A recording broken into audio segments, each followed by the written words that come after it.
ഏറെ ആശങ്കയുയർത്തിയ റാന്നിയിൽ മഴയ്ക്ക് നേരിയ ശമനമുണ്ട് എന്നുള്ളതാണ് ഏറ്റവും ആശ്വാസകരമായ കാര്യം. വെള്ളം പതിയെ ഇറങ്ങിത്തുടങ്ങി. അതേസമയം ജില്ലയിലെ താഴ്ന്ന പ്രദേശങ്ങൾ ഇപ്പോഴും വെള്ളത്തിനടിയിലാണ്.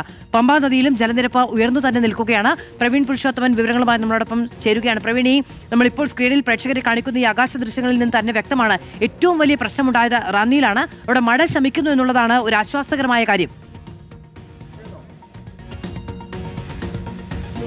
മാധു, റാന്നിയിൽ ഇപ്പോൾ കാലാവസ്ഥ മാറി മറിഞ്ഞുകൊണ്ടിരിക്കുകയാണ്. ഇപ്പോൾ ചെറിയ വെയിലുണ്ട്, അതേസമയം തന്നെ ചെറിയ തോതിൽ മഴയും പെയ്യുന്നുണ്ട്, ചാറ്റൽ മഴയുണ്ട്.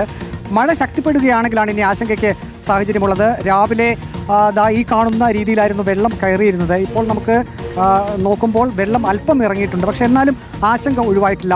ഏത് നിമിഷം വേണമെങ്കിലും മഴ ശക്തമാകാനുള്ള ഒരു സാധ്യതയുണ്ട്. ഇപ്പോൾ ഡിങ്കിക്ക് പുറമെ ഇപ്പോൾ കുട്ടവഞ്ചി കൂടി ഇവിടേക്ക് എത്തിയിട്ടുണ്ട്. 5 കുട്ടവഞ്ചികൾ എത്തിച്ചിട്ടുണ്ട്. അത് ഉൾ ഏരിയകളിലേക്ക് പോയി അവിടെ കുടുങ്ങിക്കിടക്കുന്ന വെള്ളം കയറിക്കിടക്കുന്ന വീടുകളിൽ നിന്നും ആളുകളെ രക്ഷിച്ചു കൊണ്ടുവരുന്നതിനായിട്ടാണ് ഇപ്പോൾ 5 കുട്ടവഞ്ചികൾ ഇവിടേക്ക് എത്തിച്ചിട്ടുള്ളത്. ഇപ്പോൾ ഈ ദൃശ്യത്തിൽ കാണുന്നത് പുല്ലൂർ മൂവാറ്റുപുഴ സംസ്ഥാന പാതയാണ്. റാന്നി മാമുക്കാണ്. കുട്ടവഞ്ചി നമുക്ക് കാണാൻ കഴിയും. എവിടെയെങ്കിലും ആളുകൾ കുടുങ്ങിക്കിടപ്പുണ്ടോ എന്നറിയുന്നതിനായിട്ട് വിശദമായിട്ടുള്ള പരിശോധന നടത്തുന്നുണ്ട്. ജില്ലാ പോലീസ് മേധാവിയും അല്പസമയം മുമ്പ് ഇവിടേക്ക് എത്തിയിരുന്നു. സ്ഥിതിഗതികളൊക്കെ അദ്ദേഹം വിലയിരുത്തിയിട്ടുണ്ട്. ഇപ്പോഴും വ്യാപാര സ്ഥാപനങ്ങളെല്ലാം മുങ്ങിക്കിടക്കുകയാണ്. റോഡിൽ നിന്നും വെള്ളം ഇതുവരെ ഇറങ്ങിയിട്ടില്ല. വീടുകളിലും വെള്ളം കയറിക്കിടക്കുന്ന ഒരു അവസ്ഥ തന്നെയാണുള്ളത്. നേരത്തെ 250-ലധികം പേർ വിവിധ ഇടങ്ങളിൽ വീടുകളിലായി കുടുങ്ങിക്കിടക്കുന്നുവെന്ന് റാന്നി MLA തന്നെ പറഞ്ഞിരുന്നു. അതിന്റെ അടിസ്ഥാനത്തിലാണ് ഇപ്പോൾ 5 കുട്ടവഞ്ചികൾ കൂടി എത്തിച്ചിട്ടുള്ളത്. അതിനോടൊപ്പം തന്നെ ഫയർഫോഴ്സിന്റെ ഡിങ്കി ബോട്ടുകളുമുണ്ട്. അതും ദൃശ്യങ്ങളിൽ കണ്ടു. പ്രവീൺ, ഇങ്ങനെ ഈ വാഹനങ്ങളൊക്കെ പലയിടങ്ങളിലായി കുടുങ്ങിക്കിടക്കുന്നുണ്ട് അല്ലേ? ഇന്നലെ രാത്രി നിർത്തിയിട്ട വാഹനങ്ങൾ, വീടിന് മുന്നിലുണ്ടായിരുന്നവയൊക്കെ ഏതാണ്ട് മുഴുവനായും വെള്ളത്തിൽ കുടുങ്ങിക്കിടക്കുന്ന സാഹചര്യമുണ്ട്. അതേ മാധു, അപ്രതീക്ഷിതമായിട്ടുള്ള ഒരു വെള്ളപ്പൊക്കം തന്നെയാണ്. ആരും അത് പ്രതീക്ഷിച്ചില്ല. രാത്രിയിൽ കനത്ത മഴ പെയ്തിരുന്നു. പക്ഷേ ഇത്ര പെട്ടെന്ന് ഈ മാമുക്ക് പോലെ, റാന്നി പോലെയുള്ള ഒരു സ്ഥലത്തേക്ക് പമ്പാ നദിയിൽ നിന്നും വെള്ളം ഇരച്ചു കയറുമെന്ന് ഒരു ദിവസത്തെ, അതായത് 5-6 മണിക്കൂർ ശക്തമായി മഴ പെയ്തപ്പോൾ തന്നെ വെള്ളം കയറുമെന്ന് ആരും പ്രതീക്ഷിച്ചിരുന്നില്ല. അതുകൊണ്ടാണ് വ്യാപാരികളൊക്കെ യഥാർത്ഥത്തിൽ പ്രതിസന്ധിയിലായിരിക്കുന്നത്. അവരുടെ ഒരു വസ്തുവകകളും ഈ വ്യാപാര സ്ഥാപനത്തിനുള്ളിൽ നിന്നും മാറ്റാൻ അവർക്ക് കഴിഞ്ഞില്ല. അതാണ് വലിയ നഷ്ടത്തിലേക്ക് കാര്യങ്ങൾ പോയിരിക്കുന്നത്. ഇനിയിപ്പോൾ വെള്ളം ഇറങ്ങുമ്പോൾ മാത്രമേ എത്രമാത്രം നഷ്ടം ഇവർക്ക് സംഭവിച്ചിട്ടുണ്ടോ എന്ന് മനസ്സിലാക്കാൻ കഴിയും. നമ്മൾ പല വ്യാപാരികളുമായും സംസാരിച്ചിരുന്നു. അവർ പറയുന്നത് രാവിലെയാണ് അറിഞ്ഞത് വെള്ളം കയറി എന്നുള്ളത്. പക്ഷേ അവർക്കാർക്കും ഈ ഭാഗത്തുകൂടി കടന്ന്, ഇവിടെ നിന്ന് ഏകദേശം 1.5 കിലോമീറ്റർ ദൂരമുണ്ട് റാന്നി സെൻട്രൽ ഭാഗത്തേക്ക്. അത്രയും ദൂരം റോഡിൻ്റെ ഇരുവശങ്ങളിലും വ്യാപാര സ്ഥാപനങ്ങളാണ്, നൂറുകണക്കിന് വ്യാപാര സ്ഥാപനങ്ങളാണുള്ളത്. അപ്പോൾ അവിടേക്കൊന്നും ഒരു വ്യാപാരിക്ക് പോലും എത്താൻ കഴിയുന്നില്ല.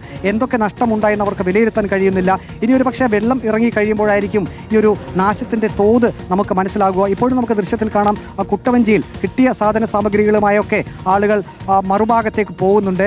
ഇതര സംസ്ഥാന തൊഴിലാളികളും പല കെട്ടിടങ്ങളിൽ കുടുങ്ങിക്കിടപ്പുണ്ടായിരുന്നു. അവർ അവിടെ തന്നെ തുടരുകയാണ്. വെള്ളം ഇറങ്ങുമെന്നുള്ള ഒരു പ്രതീക്ഷയാണ് ഇപ്പോൾ എല്ലാവർക്കും ഉള്ളത്. ഏതായാലും എല്ലാ കുട്ടവഞ്ചി ഉൾപ്പെടെ എല്ലാ സജ്ജീകരണങ്ങളും ഇവിടെ ഒരുക്കിയിട്ടുണ്ട്. ജില്ലാ കളക്ടർ രാവിലെ എത്തിയിരുന്നു. പഴകുളം മധു MLA, റാന്നി MLA ഇവിടേക്ക് എത്തിയിരുന്നു. കാര്യങ്ങളുടെ സ്ഥിതിഗതികളൊക്കെ അവർ വിലയിരുത്തുന്നുണ്ട്. ദുരിതാശ്വാസ ക്യാമ്പുകൾ പലയിടങ്ങളിലായി തുറന്നിട്ടുണ്ട്. ഇപ്പോൾ തന്നെ തുറന്നിട്ടുണ്ട്. താഴ്ന്ന ഭാഗങ്ങളിൽ ഇപ്പോഴും വെള്ളം കിട്ടിക്കിടക്കുകയാണ്. പ്രത്യേകിച്ചും വടശ്ശേരിക്കര പോലെയുള്ള ഭാഗങ്ങളിൽ അത് വയലുകൾ നിറഞ്ഞ ഒരു ഭാഗം കൂടിയാണ്. അപ്പോൾ വയലുകളെല്ലാം നിറഞ്ഞു കവിഞ്ഞിരിക്കുന്നു. അതിൻ്റെ കരകളിലുള്ള വീടുകളിലേക്കെല്ലാം വെള്ളം കയറിയിരിക്കുന്നു. വാഹനങ്ങൾ പലയിടങ്ങളിലും വെള്ളത്തിൽ കുടുങ്ങിക്കിടപ്പുണ്ട്. രാത്രി പുലർച്ചെയൊക്കെ ഈ വെള്ളം കയറിയത് അറിയാതെ റോഡിൽ കൂടി വന്നവരൊക്കെ കുറച്ച് വെള്ളം മാത്രമേ കാണുമുള്ളൂ എന്ന് കരുതി അത് മറികടക്കാൻ ശ്രമിച്ചവർ പലയിടങ്ങളിലും വെള്ളം യന്ത്രത്തകരാർ മൂലം വെള്ളത്തിൽ കുടുങ്ങിയ അവസ്ഥയുണ്ടായിട്ടുണ്ട്. ഇപ്പോഴും നമുക്ക് ദൃശ്യത്തിൽ കാണാം, ആ കാറ് തള്ളി നീക്കാനും കെട്ടിവലിച്ചു കൊണ്ടുപോകാനുള്ള ശ്രമങ്ങളൊക്കെ നടത്തുന്നുണ്ട്. പക്ഷേ എങ്ങോട്ട് കൊണ്ടുപോകും എന്നുള്ളതാണ്. കാരണം ആ വാഹനം നിർത്തിയിടാൻ കഴിയുന്ന ഏത് പ്രദേശത്തും നമുക്ക് കാണാൻ കഴിയുന്ന എല്ലായിടത്തും സമാനമായ വെള്ളക്കെട്ട് തന്നെയാണ് ഉണ്ടായിരിക്കുന്നത് എന്നുള്ളതാണ്. അത് ഇപ്പോൾ കെട്ടിവലിക്കാനുള്ളൊരു ശ്രമം തുടരുന്നുണ്ട്. പക്ഷെ അത് കൊണ്ടുപോയി വെക്കാൻ കഴിയുന്ന ഏതെങ്കിലും ഒരു സാഹചര്യം അതിനടുത്തുള്ള ഏതെങ്കിലും ഒരു പ്രദേശത്ത് ഉള്ളതായി നമുക്ക് ഈ ദൃശ്യങ്ങളിൽ നിന്ന് മനസ്സിലാകുന്നുമില്ല എന്നതാണ്. റാന്നിയാണ് ഏറ്റവും കൂടുതൽ പ്രശ്നമുണ്ടായത്.